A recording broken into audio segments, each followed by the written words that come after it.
Hello everybody, welcome back to Keerthika's kitchen. ఈరోజు recipe tasty, simple and healthy rice recipe. Bachelors నుండి beginners వరకు ఎవరైనా ఈజీగా ప్రిపేర్ చేసుకోవచ్చు కేవలం 10 to 15 మినిట్స్లో. లంచ్ బాక్స్లోకి వర్కింగ్ ఉమెన్ అయినా పిల్లలకైనా ఎవరికైనా టేస్టీగా ఇంకా సింపుల్గా చేసే ఈ రైస్ రెసిపీ చేసి ఇవ్వండి. ఒక్క ముద్ద కూడా వదిలేయకుండా మొత్తం డబ్బా ఖాళీ చేస్తారు, అంత టేస్టీగా ఉంటుంది. పొడిపొడిలాడుతూ పర్ఫెక్ట్ పాలక్ చోలే రైస్ ఎలా ప్రిపేర్ చేసుకోవాలో ఈ వీడియోలో చూసేయండి. ముందుగా పావు కేజీ కాబూలి శనగలు, వీటినే చోలే అంటారు. వీటిని 5 to 6 అవర్స్ ముందు నానబెట్టుకోవాలి, లేదా ఓవర్ నైట్ నానబెట్టుకున్నా పర్లేదు.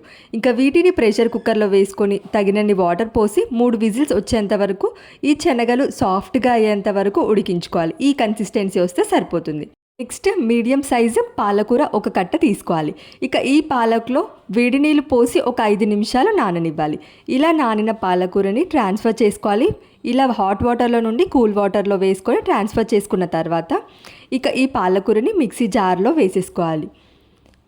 ఇలా మిక్సీ జార్లో పాలకూర వేసుకున్న తర్వాత 4-5 పచ్చిమిర్చి, అలాగే 1 ఇంచ్ అల్లం సన్న పీసెస్గా కట్ చేసుకొని వేసుకోవాలి.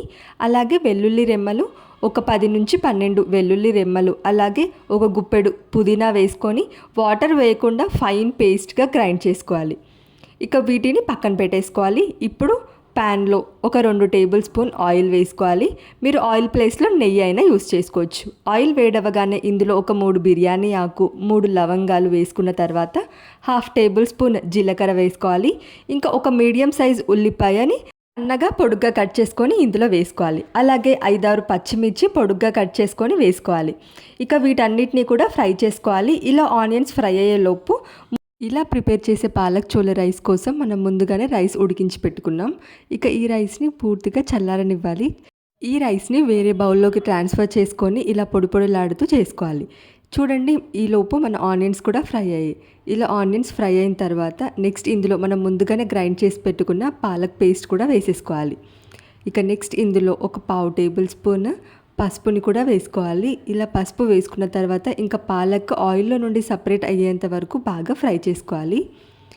చూడండి, ఇలా ఆయిల్లో నుండి సపరేట్ అయ్యేంత వరకు ఫ్రై చేసుకున్న తర్వాత ఇందులో టేస్ట్కి సరిపడా సాల్ట్, అలాగే 1 టేబుల్ స్పూన్ ధనియా పౌడర్, ఇంకా 1/2 table spoon garam masala powder వేసుకొని ఇక వీటన్నిటిని కూడా ఫ్రై చేసుకోవాలి. ఇందులో మనం వేసిన మసాలా పౌడర్స్ అన్నీ ఫ్రై చేసుకోవాలి. ఇలా ఫ్రై చేసుకున్న తర్వాత ఇప్పుడు మనం ముందుగానే ఉడికించి పెట్టుకున్న చోలేని కూడా యాడ్ చేసుకోవాలి. ఇవి ఎక్కువసేపు ఫ్రై చేయాల్సిన అవసరం లేదు, ఆల్రెడీ మనం ముందుగానే ఉడికించుకున్నాం కాబట్టి ఇలా ఒక 2 నిమిషాలు ఫ్రై చేసుకుంటే సరిపోతుంది. ఇక ఇవన్నీ బాగా మిక్స్ చేసుకున్న తర్వాత ఇందులో మనం ముందుగానే ఉడికించి పెట్టుకున్న రైస్ కూడా వేసుకోవాలి. ఇక ఇప్పుడు లో టు మీడియం ఫ్లేమ్లో అడ్జస్ట్ చేసుకొని ఈ రైస్, పాలకూర, చోలే అంతా కలిసే విధంగా బాగా మిక్స్ చేసుకోవాలి. ఇలా పాలక్ చోలే అన్నీ బాగా మిక్స్ చేసుకుంటే మనకు రైస్ ఈ గ్రీన్ కలర్లోకి టర్న్ అవుతుంది. ఇంకా ఫైనల్గా కొత్తిమీర వేసేసుకొని మిక్స్ చేసుకుంటే మన టేస్టీ ఇంకా healthy palak chole rice ready అయిపోతుంది. చాలా సింపుల్గా 10 to 15 మినిట్స్లో చేసుకునే ఈ రైస్ రెసిపీ లంచ్ బాక్స్లోకి పర్ఫెక్ట్గా సెట్ అవుతుంది.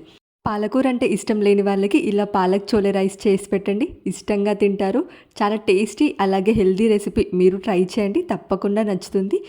మీరు ట్రై చేసి ఎలా వచ్చిందో కామెంట్ సెక్షన్లో చెప్పండి. ఇంకా ఏమైనా హెల్దీ రెసిపీస్ కావాలి అంటే కామెంట్ సెక్షన్లో పిన్ చేయండి. వీడియో కనుక నచ్చితే లైక్ చేయండి. ఇలాంటి మరిన్ని ఇంట్రెస్టింగ్ రెసిపీస్ కోసం ఛానల్ని సబ్స్క్రైబ్ చేయండి.